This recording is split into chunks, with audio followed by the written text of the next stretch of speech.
वेद शास्त्र ग्रंथों का इनको ज्ञान नहीं होता है। ये वेद शास्त्र ग्रंथों का इनको ज्ञान नहीं होता है।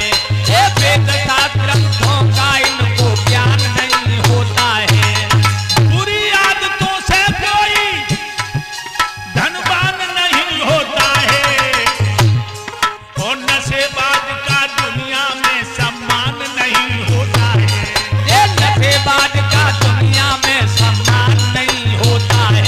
ये नशेबाज का दुनिया में सम्मान नहीं होता है।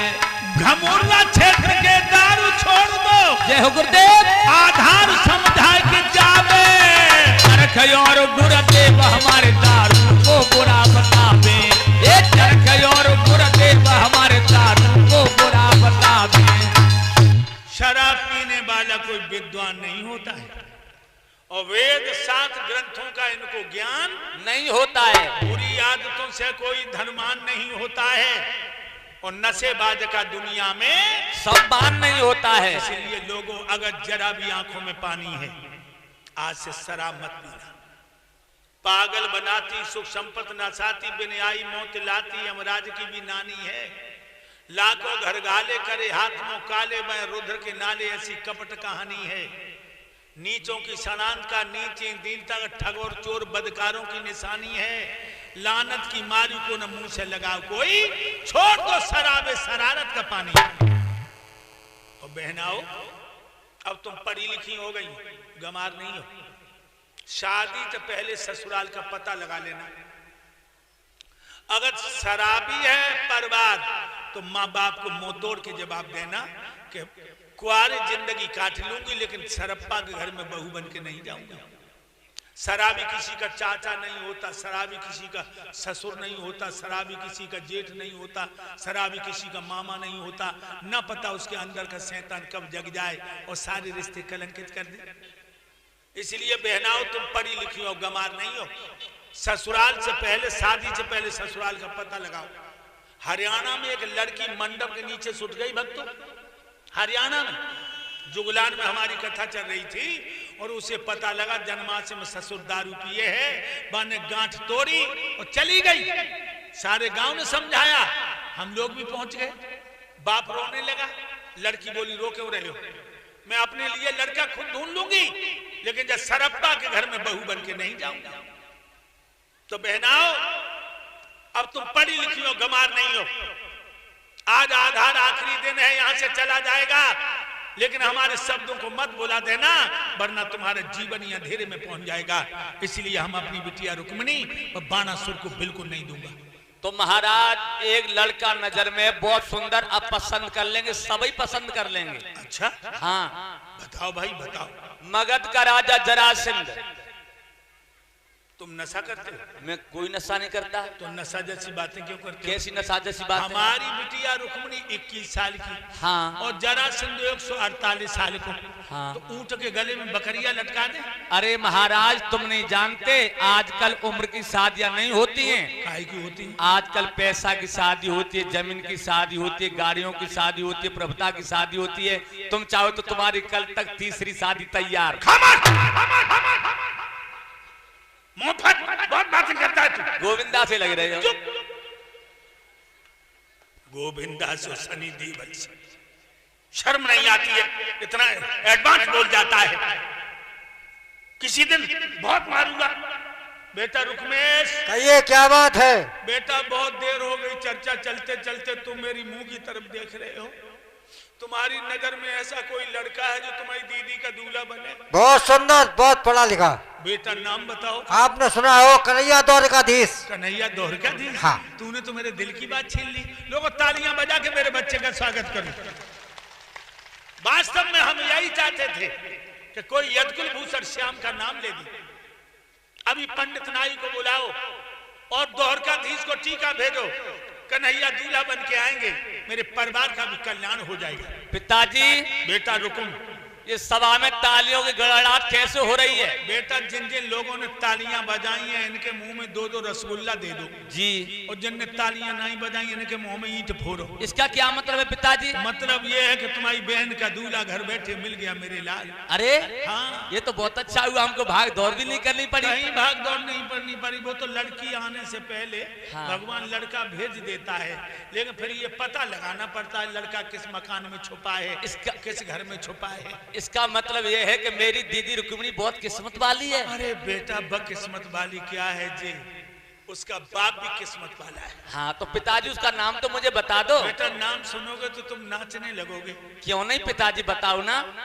भगवान यदुवंश शिरोमणि कृष्णचंद्र महाराज वासुदेव द्वारकाधीश कन्हैया। बस पर पिताजी, उस ग्वाल गमारा हीर का नाम लेते हुए पगलों को शर्म नहीं लगी? रुकुम। हाँ पिताजी। भगवान का नाम सुन के तेरे बदन में आग कैसी लग गई? तुम्हें उसका भविष्य के बारे में मालूम है? अच्छा तू कल पैदा हुआ तो सब मालूम, हमें आज 40 साल है गई कथा कहते मुझे कछु ना मालूम। तुम्हें कछु मालूम ना है? सुनो। हाँ सुना। 11 साल तक नंद के घर गलन से गुजर चलाता रहा, ना पाक मली छया हीरो का वो झूठा मीठा खाता रहा।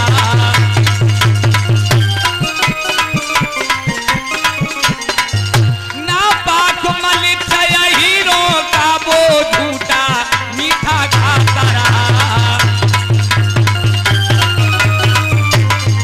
सुनो पिताजी। बोल बोल। पहले था नाम नाम नंदन, अब वासुदेव कहलाया है। इसका भी ठीक प्रमाण नहीं किसने जाया कब जाया है।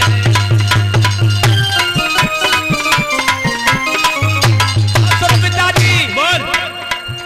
अरे पल्ली तरफ बकी बसुरिया बज रही, उल्लंघ सखी रे रंग लहरा। अरे ऐसो लफंगा दुल्हा बने, साथ साथ की गए नशाए। अरे ऐसो लफंगा दुल्हा बने, बबुला पूछ गई है बोराए।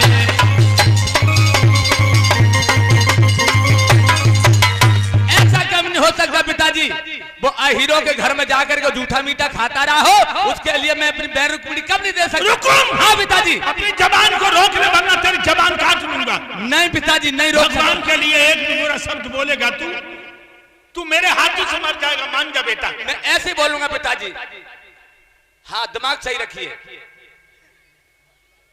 तू होता कौन है? मैं लड़की का बाप हूँ। मैं लड़की का भेजूंगा, वहां जाएगी मेरी बिटिया। मैं लड़की का बड़ा भाई हूँ पिताजी। अभी तक मर गए थे? हाँ मरे नहीं थे। नहीं तुमने कभी ये कहा हो कि पिताजी बहन शादी के लायक होगी, लड़का देखो, कभी कहा? और जब यहाँ प्रसाद बिल्कुल तय हो गया, सारे लोगों ने बधाइयां दे दी तालियां बजा के, तो तेरी छाती में सांप लौट गया। उन बेचारे भोले वालों को क्या मालूम है उसके बारे में? नहीं तू कल पैदा हाँ, हुआ तो सब मालूम। तुम्हें सब मालूम है? बेकार की बात। हाँ बेकार। एक बात बताओ। हाँ। ये लड़का किसने बताया? तेरे छोटे भैया रुकमेश ने। अरे ए भगवान, जब मेरी जैसी औलाद किसी को न मिले। भगवान हमारे जैसो बाप। दिमाग सही रखिए पिताजी, जाके हिम्मत कैसे पड़ी? अच्छी बात तो कोई कह सकता है। तो अच्छी बात नहीं, ग्वाल का मारा बता दिया है? अरे बाहरी सुंदर, तुम भी सुंदर हो। देख देख मेरी छोटे हाथ में उठा मान जा तू। तो जाके हिम्मत कैसे पड़ी? हिम्मत अच्छी पड़ी, मेरे लिए पड़ी। अरे तुम्हारे लिए पड़ी हुई, मेरे लिए नहीं। हद हो गई। ओ कमीनो, ओ कंजरो, पिटो पिटो मारो, शादी से पहले यहाँ से कर ले। तुम मरवा डालो पिताजी। हम नहीं मरवा रहे, तेरे कर्म पिटवा रहे। तो तुम इशारा कर रहे हो। हम नहीं कर रहे सर। अरे अरे मान जाओ। हे भगवान, हे ईश्वर जी का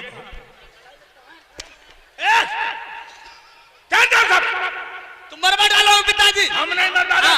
तू बीच में व्यवधान क्यों पैदा कर रहा है? तुम आंख का इशारा कर देते हो। तुम क्या कन्हैया से अच्छा भी कोई लड़का है तेरी नजर में? जब से पूछ लेते तो भरी समाज में दखड़ पकड़ क्यों होती? क्या नाम, कौन है वो लड़का, कहाँ का है? चंदेली का राजा दमघोष, उसका पुत्र शिषपाल, जो रस्ते मेरा साला है।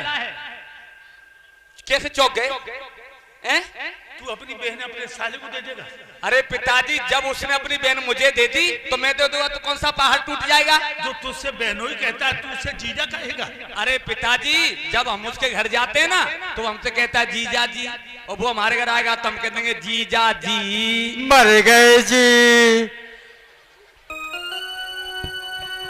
मेरे सन्मुख रुकुम तेरी ये चाले फल नहीं पाएंगी, गर ये शादी पक्की होगी तो तलवारें चल जाएंगी, गर ये शादी।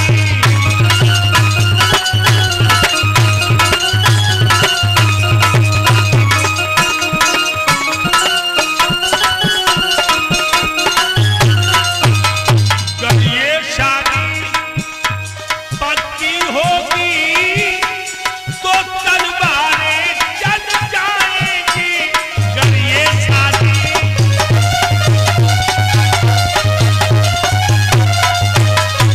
अगर ये शादी पक्की होगी हुकुम, हाँ पिताजी।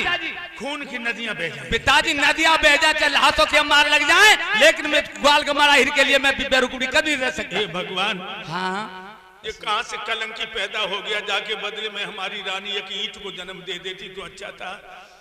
दिमाग सही रखिए पिताजी, मेरी माँ तक ना पहुंचो। मेरी माँ ने मुझे 9 महीने पेट पर रखा, मेरी सेवा की, मेरा मलमूत्र उठाया, तुम्हारा क्या लगा है?